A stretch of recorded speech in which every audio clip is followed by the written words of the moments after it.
السلام علیکم ورحمۃ اللہ وبرکاتہ۔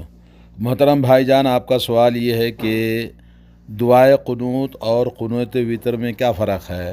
دعائے قنوت جو وطر کی نماز میں پڑھی جاتی ہے اس کو دعائے قنوت وطر میں پڑھنے کو کہتے ہیں، اور قنوت نازلہ کے معنی ہیں نازل ہونے والی مصیبت کو دور کرنے کے لیے اللہ سے دعا کرنا۔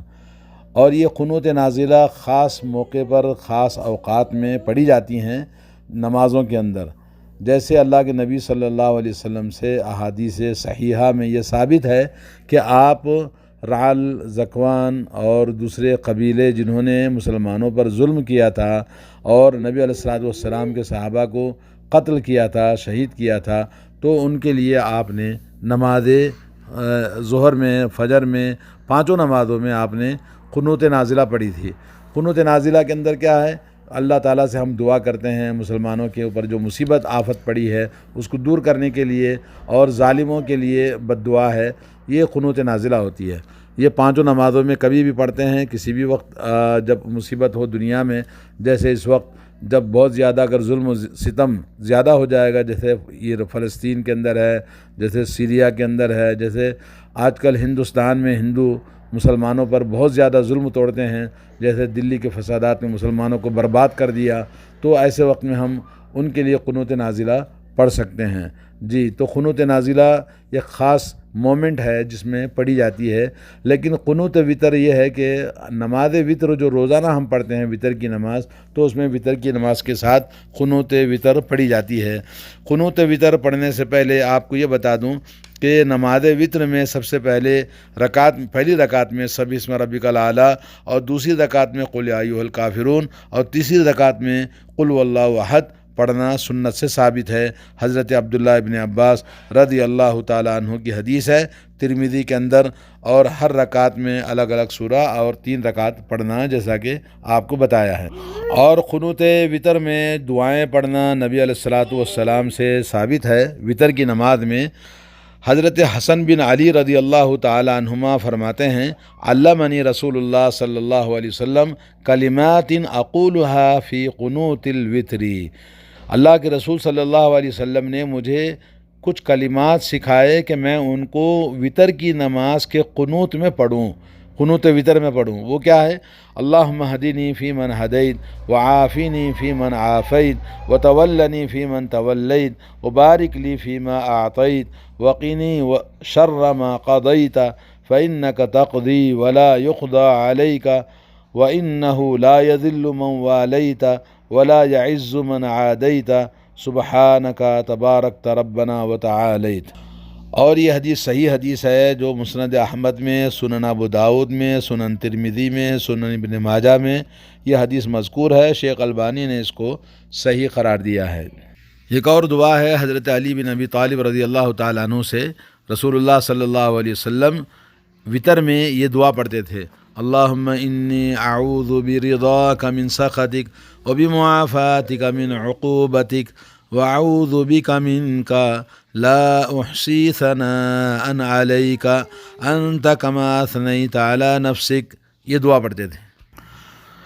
یہ حدیث بھی صحیح ہے، جیسا کہ علامہ البانی نے اس کو صحیح قرار دیا ہے۔ مسند احمد میں، سنن ابو داؤد میں، ترمذی میں اور نسائی میں یہ دعا موجود ہے۔ ایک اور دعا ہے مصنف عبد الرزاق میں، کیا دعا ہے؟ مصنف ابن ابی شیبہ کے اندر بھی حدیث آئی ہے۔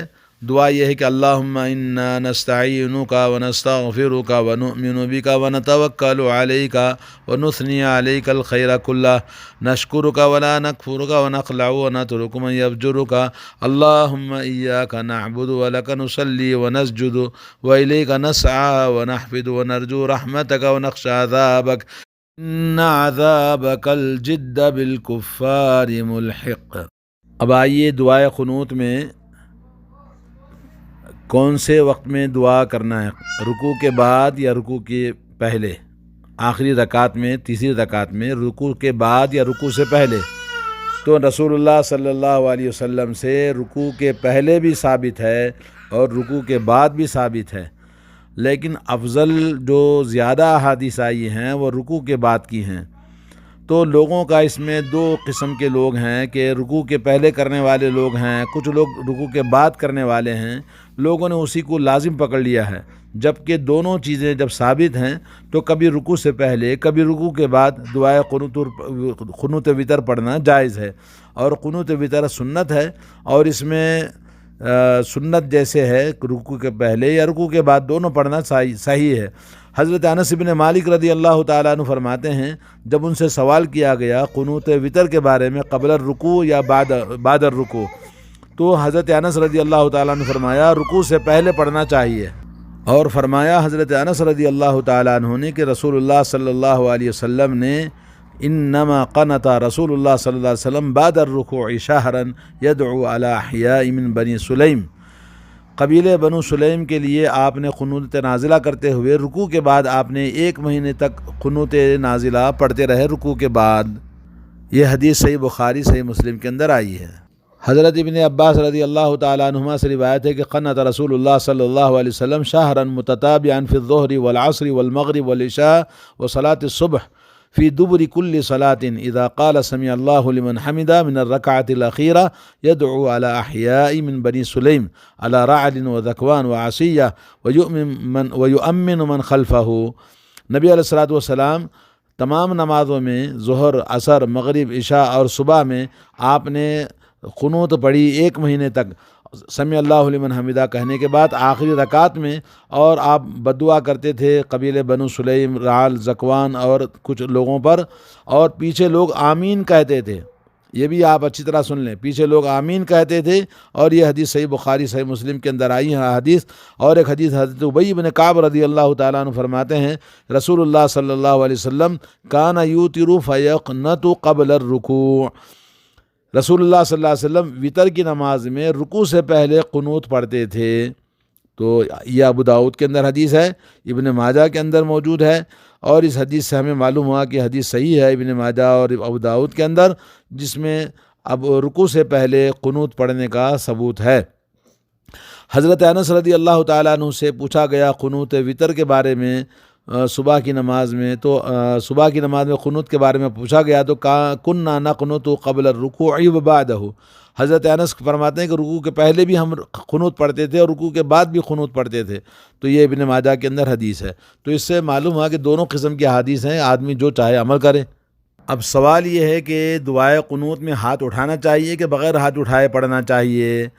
جی، عمومی حدیث سے قنوت وطر میں ہو یا کوئی بھی قنوت میں دعا کے اندر ہاتھ اٹھا کے دعا کرنا افضل ہے، جیسا کہ حضرت سلمان فارسی رضی اللہ تعالیٰ عنہ کی حدیث ہے، رسول اللہ صلی اللہ علیہ وسلم نے فرمایا ان ربکم تبارک و تعالی حی کریم یستحی من عبدہ اذا رفع یدیہ ان یردہما صفرا۔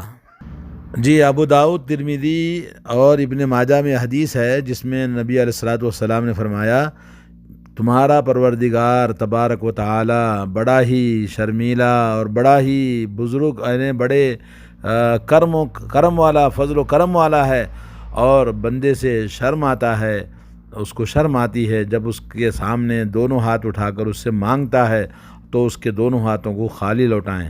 تو اس لیے دعا کے لیے فضیلت سب سے افضل دعا وہ ہے جس میں ہاتھ اٹھا کے مانگا جائے۔ اور حضرت عمر بن خطاب رضی اللہ تعالیٰ عنہ سے صحیح ثابت ہے، اور اسی طرح حضرت ابو رافع رضی اللہ تعالیٰ عنہ سے ثابت ہے، کہتے ہیں صلیت خلف عمر بن الخطاب رضی اللہ تعالیٰ عنہ، میں عمر بن خطاب رضی اللہ تعالیٰ عنہ کے پیچھے نماز پڑھا، فقنط بعد الرکوع ورفع یدیہ وجاہر بالدعاء، کہتے ہیں کہ قنوت وطر میں آپ نے اونچی آواز سے رکوع کے بعد میں قنوت پڑھا اور دونوں ہاتھوں کو اٹھائے اور اونچی آواز سے دعا پڑھتے تھے۔ یہ حدیث سنن بہقی کے اندر حضرت عمر سے صحیح حدیث ثابت ہے۔ انس رضی اللہ تعالیٰ عنہ سے جو حدیث ثابت ہے جس میں ان لوگوں کے لیے جن کے لیے اللہ کے نبی صلی اللہ علیہ وسلم نے بددعا کیا تھا، اس میں بھی ہاتھ اٹھا کے دعا مانگنے کا ثبوت ہے، جس میں امام بہقی نے اس کو ذکر کیا۔ بلکہ تقریباً بہت سارے صحابہ، ایک مجموعہ صحابہ اکرام کا نماز میں قنوت میں ہاتھ اٹھا کر دعا مانگنے کا ثبوت ہے، جی جیسے سنن الکبریٰ بحقی کے اندر آپ دیکھ سکتے ہیں، اور کتاب اسی طرح سے مغنی کے اندر، اور شرح نووی صحیح مسلم کی شرح میں بھی آپ دیکھ سکتے ہیں۔ جی اذا قال سمع اللہ لمن حمدہ من الرکعۃ الاخیرہ یدعو علی احیاء من بنی سلیم علی رعل و ذکوان و عصیہ و یؤمن من خلفہ، اور یہ وضاحت ہے کہ جب رسول اللہ صلی اللہ علیہ وسلم دعائے قنوت پڑھتے تھے اونچی آواز سے تو پیچھے کے لوگ آمین کہتے تھے۔ یہ حدیث سنن ابو داؤد کے اندر موجود ہے۔ اور وطر کی نماز آخری نماز ہونی چاہیے آدمی کی۔ اجعلوا آخر صلاتکم باللیل وطرا، حضرت عبداللہ بن عمر رضی اللہ تعالیٰ عنہ فرماتے ہیں کہ نبی کریم صلی اللہ علیہ وسلم نے فرمایا اپنی نمازوں میں سب سے آخری نماز رات میں وطر کی بناؤ۔ اور صحیح مسلم کی ایک روایت ہے من صلی من اللیل فلیجعل آخر صلاته وطرا قبل الصبح فإن رسول اللہ صلی اللہ علیہ وسلم کان یامر بذلک۔ فرماتے ہیں اللہ عبداللہ بن عمر رضی اللہ تعالیٰ عنہ کی حدیث میں کہ اللہ کے نبی صلی اللہ علیہ وسلم نے فرمایا کہ اپنی آخری نماز کو وطر کی نماز بناؤ صبح سے پہلے، اس لیے کہ رسول اللہ صلی اللہ علیہ وسلم اس بات کا ہمیں حکم دیا کرتے تھے۔ یہ حدیث صحیح بخاری صحیح مسلم کے اندر روایت آئی ہے۔ تو اللہ تبارک و تعالی ہم سب کو وطر کا اہتمام کرنے کی توفیق عطا فرمائے۔ اور وطر کی نماز کی بڑی فضیلت آئی ہے، تو وطر کی نماز کا اہتمام کرنا اور اس کے لیے یہ دعائیں پڑھنا سب جو آپ نے پوچھا ہے۔ اور وطر کی نماز ختم ہونے کے بعد سلام پھیرنے کے بعد سبحان ملک القدوس سبحان ملک القدوس سبحان ملک القدوس رب الملائکۃ والروح کہنا ثابت ہے حضرت ابی بن کعب رضی اللہ تعالیٰ عنہ کی حدیث سے۔ السلام علیکم ورحمۃ اللہ۔